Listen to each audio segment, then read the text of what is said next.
Deoria senior secondary विद्यालय के समस्त छात्रगण, आपके लिए मेरी तरफ से बहुत सारा आशीर्वाद। आइए हम सारे लोग मिलके अलंकार का अध्ययन, जिसको हम लोगों ने पिछले वीडियो में छोड़ा था, उसको और आगे बढ़ाते हैं। सर्वप्रथम माता सरस्वती जी को प्रणाम करते हैं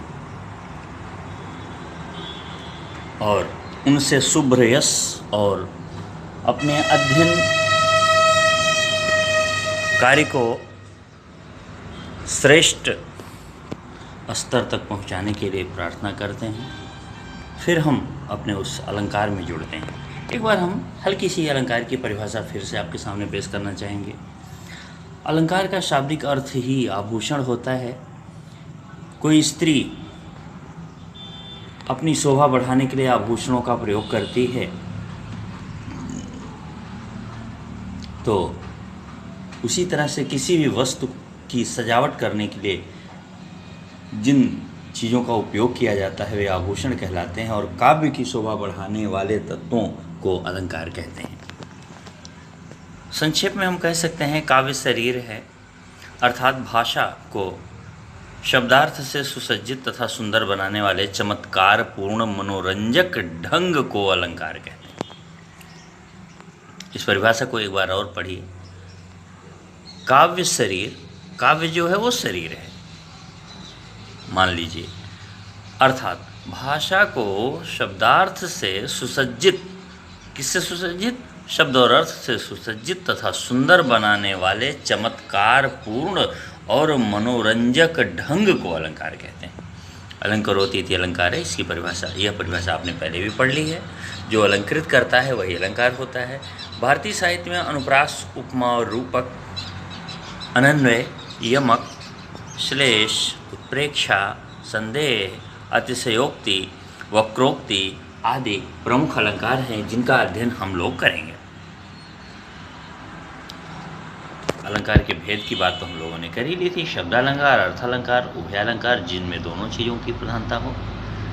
अब आप देखिए अलंकार के बारे में ये देखते हैं। शब्दालंकार के अंतर्गत अनुप्रास आता है, यमक आता है, श्लेष आता है, पुनरुक्ति आता है, विप्सा आता है, वक्रोक्ति। अर्थालंकार में उपमा आता है, रूपक आता है, उत्प्रेक्षा आता है, मानवीकरण आता है, विरोधाभास, संदेह, अतिशयोक्ति, उपमेय उपमा और भ्रांतिमान आता है। उभयालंकार जो दोनों में है, उभयालंकार के बारे में कहते हैं एक है संसृष्टि, एक है संकर। संकर माने दोनों में मिला हुआ।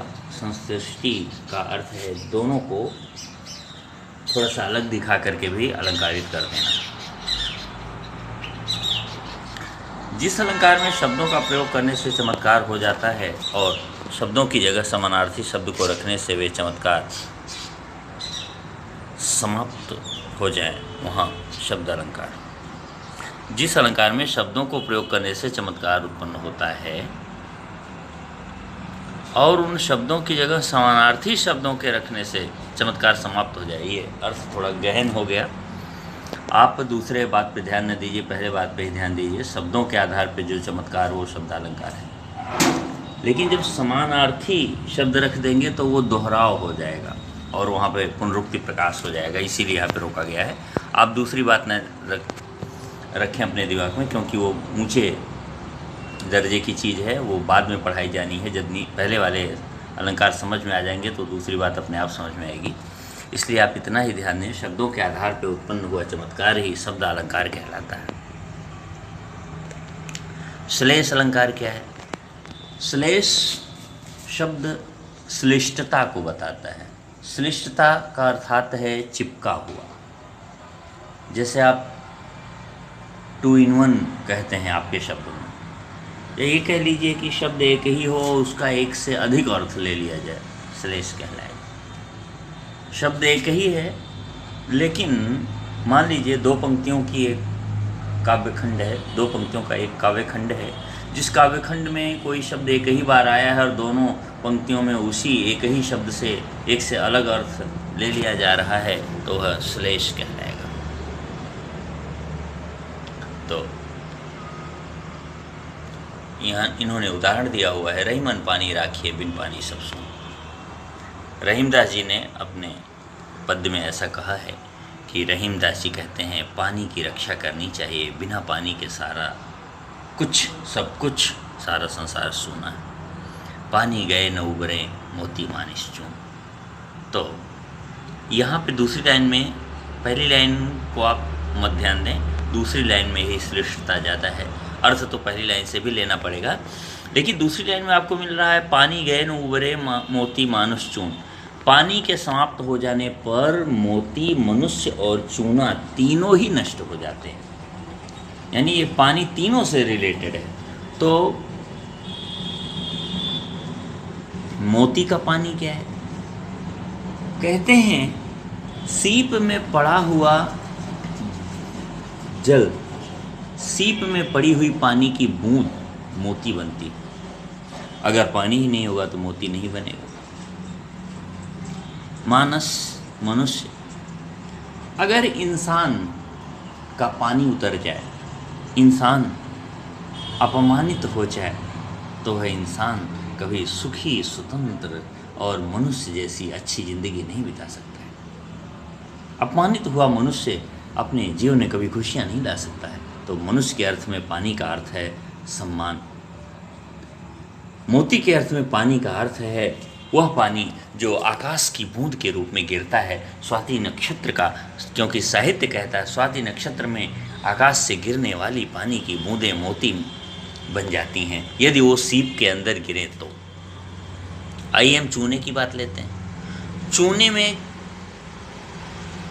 उसकी नमी, गीलापन या उसका पानी, चूना पत्थर होता है, चूने पत्थर में पानी डालते हैं तो वो अपने आप में बॉयल हो जाता है, उबल सा जाता है और वो एक बेहतरीन चूने के रूप में पेश होता है। किंतु अगर उसका पानी सूख जाए फिर से तो वह चूना बेकार हो जाता है, वह चूना चूने जैसा कोई काम नहीं कर पाता। इसीलिए उसको कहते हैं चूना मर जाता है पानी के बगैर, यानी उसमें क्या कहेंगे आप, तलख जैसी चीज़ कुछ नहीं रह जाएगी। चूना अगर पान के साथ थोड़ा ज़्यादा खा लिया जाए तो पूरे मुंह को काट देगा, जीभ को काट देगा, लेकिन अगर चूने का पानी मर गया है तो उसको आप कुछ भी नहीं होगा, उससे कुछ कटेगा नहीं, मुंह में भी होगा, उसका कोई प्रभाव नहीं होगा, उसका लाभ हानि कुछ नहीं होगा। तो पानी शब्द का 3 अर्थ लिया गया दूसरी लाइन में। पहला, मोती के लिए स्वाति नक्षत्र का पानी जो आकाश से गिरता है। मनुष्य के अर्थ में उसके मान सम्मान इज्जत की बात की गई। चूने के अर्थ में उसका गीलापन। आइए हम अर्थालंकार देखते हैं। श्लेष अलंकार हमने देख लिया। यहाँ पर अर्थ के माध्यम से काव्य में चमत्कार उत्पन्न होता है, वहाँ अर्थालंकार होता है। ये मैंने पहले भी बात कर लिया आपसे, जिसमें उपमा है, रूपक, उत्प्रेक्षा, दृष्टांत, संदेह, अतिशयोक्ति, उपमेय, उपमा अलंकार और प्रतीक अलंकार। मैं आशा करता हूँ ये श्लेष आपको समझ में आया होगा। श्लेष शब्द एक ही हो, अर्थ एक से अधिक निकाल दिए जाएं, श्लेष अलंकार हो गया। मतलब एक ही शब्द में कई अर्थ चिपके हुए हों तो वहाँ श्लेष अलंकार होता है। और आप कुछ और उदाहरण श्लेष के ढूंढिएगा, उनके अर्थ पूछने के लिए आप स्वतंत्र हैं, कमेंट बॉक्स में, व्हाट्सएप पे, फ़ोन के जरिए। मैं बहुत सारे उदाहरण इसलिए नहीं दे रहा हूँ कि अगर मैं ही सारा प्रयास कर दूंगा, सारी चीज़ आपको मैं रेडीमेड उपलब्ध करवा दूंगा तो फिर आपका कार्य अधूरा हो जाएगा। आइए हम सब मिलकर 9th और 10th क्लास के सारे विद्यार्थी मिलकर इस चीज़ को पूरा करते हैं। उपमा अलंकार, एक बार हम लोग थोड़ा सा उपमा के बारे में फिर से देखें। उपमा का अर्थ ही होता है तुलना। जब किसी व्यक्ति या वस्तु की तुलना किसी दूसरे व्यक्ति या वस्तु से की जाए तो वहाँ पे उपमा अलंकार होता है। सागर सा गंभीर हृदय हो गिरी सा ऊंचा हो जिसका मन आच्छादनीय। सागर जैसा गंभीर हृदय हो। सागर उफान नहीं मारता, यहाँ यही अर्थ है। इसी अर्थ को लेने के लिए इतना सब कुछ लिखा गया है। सागर कभी भी चाहे नदियाँ थोड़ा थोड़ा जल ला के दें, क्योंकि आपको पता होगा कि बरसात के बाद सारी नदियाँ केवल बहती हैं, थोड़ा बहुत जल ही बहता है, फिर भी जाके सागर में मिलती हैं। बरसात के महीने में नदियाँ अपने जल को 50 गुना बढ़ा करके ले जाके सागर में गिराती हैं, लेकिन सागर कभी 1 इंच भी अपनी जल के स्तर को ऊंचा नहीं करता। ज्वार भाटा आने पे भले उसके लहरें ऊंची हो जाएं, लेकिन नदियों के गिरने से कभी वो ऐसा नहीं करता।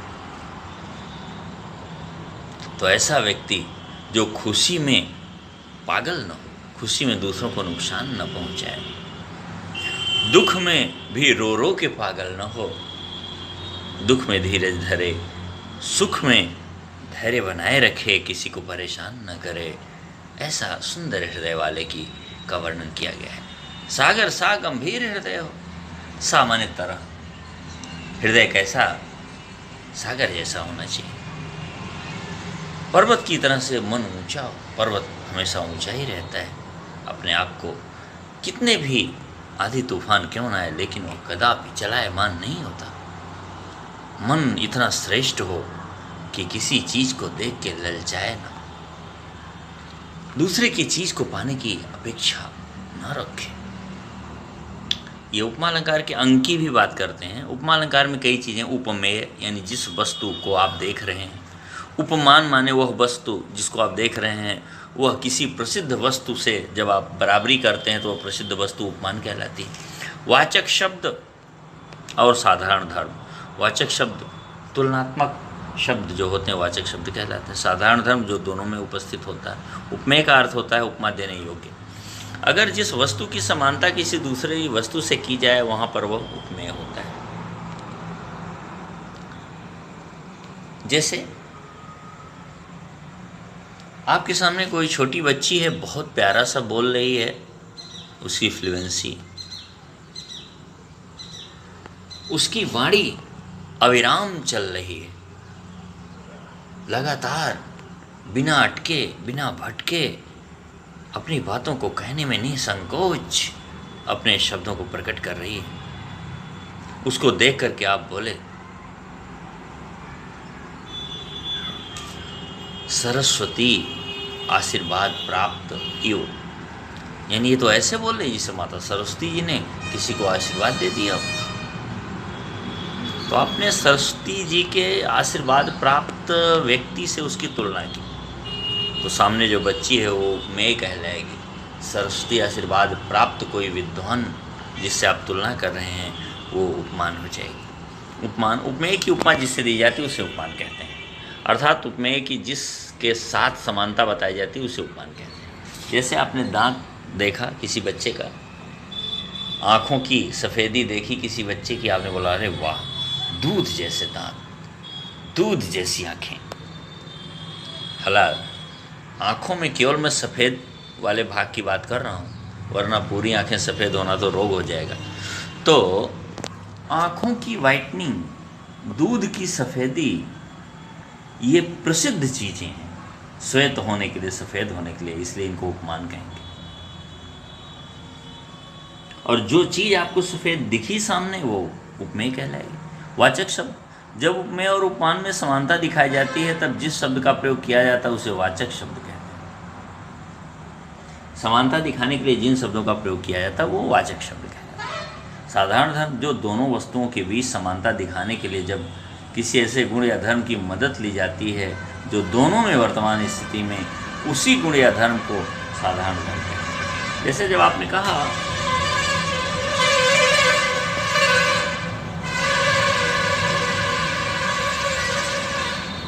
दांत, दूध, सम, श्वेत, तो ये जो सम शब्द है ये वाचक शब्द हुआ। सफ़ेदी दोनों की एक जैसी है वो साधारण धर्म हुई। दांत जो है उपमेय हुआ और दूध जो है उपमान हुआ। अब उपमा के भी कई भेद होते हैं, पूर्ण उपमा, लुप्त उपमा, ये आपको आगे की क्लासों में पढ़ाया जाएगा। ये पूर्ण उपमा के बारे में कहते हैं उपमेय, उपमान, वाचक शब्द, साधारण धर्म आदि अंग होते हैं, ये चारों उपस्थित होते हैं तो वहाँ पे पूर्ण उपमा कहलाती है। कहीं कहीं एक आध उपस्थित नहीं भी होता है तो वहाँ पे पूर्ण उपमा नहीं बल्कि उपमा अलंकार का ही भेद दूसरा आ जाता है रूपक उपमा, रूपक अलंकार। रूपक अलंकार के बारे में, रूपक का अर्थ होता है आरोप।